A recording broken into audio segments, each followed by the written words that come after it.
Korean atomic energy research ইনস্টিটিউটের একটা বা সাউথ কোরিয়া গভর্নমেন্টের একটা ন্যাশনাল প্রজেক্ট। কিভাবে এলো?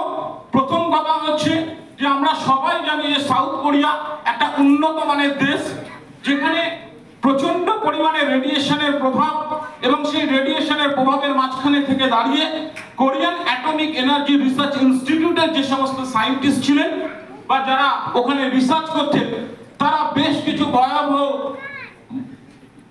রোগের আক্রমণের শিকার হচ্ছিলেন। তো সেই রোগ থেকে বাঁচার জন্য সাউথ কোরিয়া গভর্নমেন্টের তরফ থেকে এবং কেরির তরফ থেকে একটা উদ্যোগ নেওয়া হয় যে এই রোগ থেকে আমরা বাঁচবো কিভাবে। তো আমাদের সেইভাবে বাঁচতে গেলে আমাদের নিজস্ব একটা প্রোটেকশন দরকার। তো সেইখানে দাঁড়িয়ে তারা সেই দেশের যারা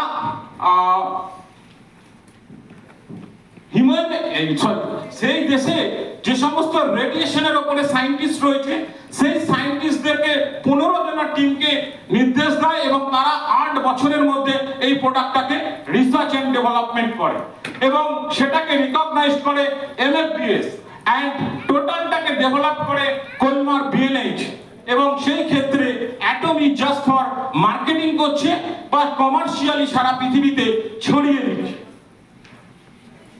এরপর আসছি এই হিমোহিমের কাজ কি। অ্যাকচুয়ালি আমরা জানতে চাই হিমোহিম কিভাবে মানুষের শরীরে কাজ করে। এর প্রধানত 3টি পয়েন্টস রয়েছে হিমোহিমের। Activates of the NK cells. NK cells কথাটার অর্থ হচ্ছে ন্যাচারাল কিলার সেলস। এই ন্যাচারাল কিলার সেলস কোথায় পাওয়া যায়? এটা বোন ম্যারোতে পাওয়া যায়।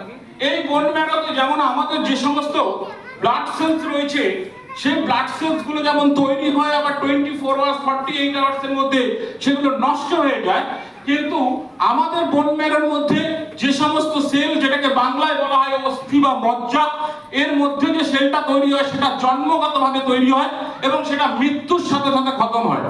অর্থাৎ ওই সেলগুলোকে, ওই সেলের পাওয়ার বাড়ানো হচ্ছে এই কারণে যে সেটা একটা রোগ প্রতিরোধক ক্ষমতা হিসেবে কাজ করবে। সেকেন্ড আসছে activate of the immune cells. Immune cells কি জিনিস? ইমিউন সেলসের কথার অর্থ হচ্ছে রোগ প্রতিরোধক ক্ষমতা। অর্থাৎ আমরা বিভিন্ন কারণে যে ভাইরাস বা বিভিন্ন কারণে যে জার্মস আমাদের চারিদিকে ছড়িয়ে বেড়াচ্ছে, সেগুলোর থেকে রক্ষা করার জন্য আমাদের শরীরের যে ইমিউনিটি পাওয়ার, প্রতিরোধ শক্তি, সেই প্রতিরোধ শক্তির পাওয়ারকে হিমোহিম প্রচন্ড পরিমাণে বাড়িয়ে দেয়। And create the cytokines. Create cytokines. What is cytokines? Cytokines কথার অর্থ হচ্ছে যে একটা প্রোটিন সেলস। এই প্রোটিন সেলসের কাজ কি? এই প্রোটিন সেলসের কাজ হচ্ছে আমাদের শরীরে অক্সিজেনকে প্রবাহ করা এবং পাশাপাশি দাঁড়িয়ে যে সমস্ত স্বাভাবিক কোষ আছে সেগুলোকে জীবিত করে তোলা, এবং অস্বাভাবিক কোষ যেগুলো রয়েছে, যে সমস্ত সেল আমাদের হার্মফুল রয়েছে, তাদেরকে মেরে ফেলা, খেয়ে ফেলা, নষ্ট করে দেওয়া। তো হিমোহিম এই 3টে সার্কেলসের উপরে কাজ করে, যে কারণের জন্য আমাদের শরীরের যে কোনো ধরনের রোগ থেকে যদি আমাদেরকে মুক্তি পেতে হয়, সাথে অবশ্যই হিমোহিমকে রাখতে হবে। মাথায় রাখতে হবে, আমরা বহুকাল আগে যে কথাগুলো শুনতাম, আজও সেই কথাগুলো বলি, কিন্তু অনেক সময় বুঝি না। ঔষধ পথ্য, অর্থাৎ বিভিন্ন মুনি ঋষিদের সামনে, আগে মুনি ঋষিদের সময়ে ছিল পথ্য। হিমোহিম কিন্তু একটা পথ্য, নট ফর ওষুধ। ওষুধের সাথে যদি পথ্য নেওয়া যায় তাহলে রোগটাকে খুব তাড়াতাড়ি সুস্থ হতে, বা আমরা যারা রোগী আমরা সুস্থ হয়ে উঠতে পারি।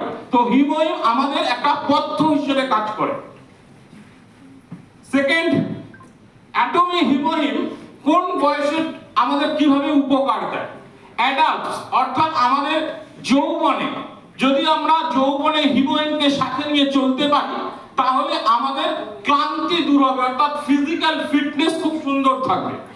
সেকেন্ড, এল্ডার্স, অর্থাৎ যারা আমরা প্রাপ্তবয়স্ক বা মধ্যবয়স্ক ব্যক্তিত্বরা রয়েছি, তারা যদি আমরা হিমোহিমকে সেবন করি তাহলে আমাদের ওভারঅল এনার্জি, অর্থাৎ সব সময়ের জন্য আমরা স্ফূর্তিতে থাকতে পারবো। এবং লাস্ট হচ্ছে পেশেন্ট, যে সমস্ত বিভিন্ন শয্যাশায়ী যারা রয়েছেন অথবা যারা রোগী, সেই সমস্ত রোগী যদি ট্রিটমেন্টের পাশাপাশি হিমোহিমকে আমরা নিতে পারি তাহলে অবশ্যই আমরা দ্রুত রিকভারি করতে পারবো বা সুস্থতার সাথে সেরে উঠবো। তো এই হচ্ছে